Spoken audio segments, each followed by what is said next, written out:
আল্লামা শাহ ওলিউল্লাহ মুহাদ্দিসে দেহলভী রাহমাতুল্লাহি আলাইহি বলেন, যখন মানুষ জামাতের সহিত নামাজ আদায় করবে, কেউ নামাজটা রাসূলুল্লাহ সাল্লাল্লাহু আলাইহি ওয়াসাল্লামের দেখানো পদ্ধতি অনুযায়ী আদায় করবে, আবার কেউ নামাজ আদায় করতে গিয়ে নানা ধরনের ভুল করে ফেলবে। ঠিক না বেঠিক?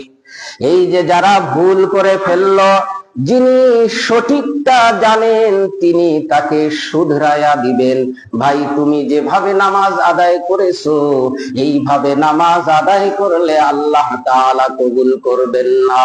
2 নাম্বার কারণ তিনি বলেন, জামাতের সহিত যারা নামাজ আদায় করবে না, এরা যে স্বাভাবিকভাবেই বেনামাজি, এরা যে নামাজ আদায় করে না, এই কথাটা যারা নামাজ আদায় করে তাদের কাছে দিবালোকের ন্যায় সুস্পষ্ট হয়ে যাবে।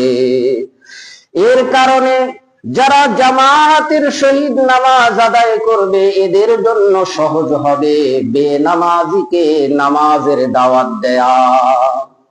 ঠিক না? নাম্বার হিকমত হলো আমরা খুব গভীর ভাবে বোঝার চেষ্টা করি।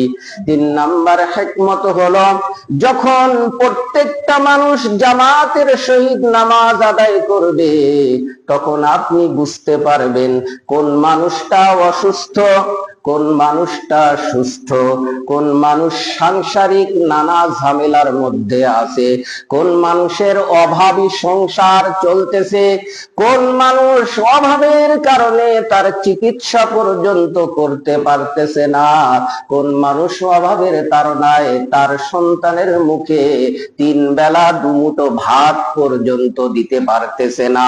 আপনি যখন এটা জানতে পারবেন তখন আপনার ভিতরে আল্লাহ তাআলার দেয়া দায়িত্ব আপনাকে তাড়া করবে কিনা, যে এই ব্যক্তিটা অভাবী, তাহলে তাকে কিছু সাহায্য করতে হবে, এই ব্যক্তিটা অভাবী, তাহলে তাকে কিছু হাদিয়া দিতে হবে। এটাই ছিল জামাতের সহিত নামাজকে বাধ্য করার একটা অনেক রহস্যের মধ্য থেকে একটা রহস্য।